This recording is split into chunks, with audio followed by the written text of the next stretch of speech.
So hari ni kita nak cakap pasal ciri-ciri first word untuk nak tentukan anak anda dah mula bercakap ataupun tak.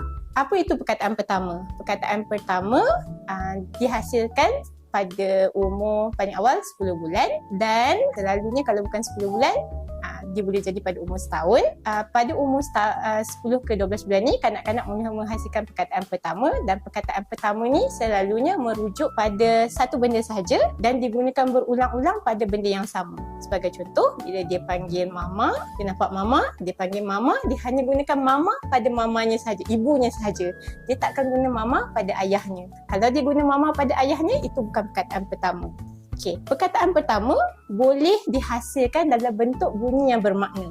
Sebagai contoh, kalau ada benda jatuh, dia cakap oh. Atau dia nampak kereta, dia cakap vroom. Atau kalau dia nampak kucing, dia cakap meow. Okey, perkataan pertama tak semestinya kena hasil dalam bentuk yang panjang. Kadang-kadang dia pendekkan. Sebagai contoh, dia cakap makan, mungkin sebagai mam.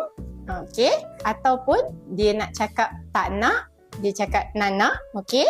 And then perkataan pertama itu boleh juga dalam bentuk kita kata gerak tubuh yang bermakna.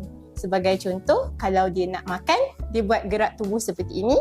Maksudnya makanan masuk dalam mulut, okey. Atau bila dia nak minum, dia buat gerak tubuh minum.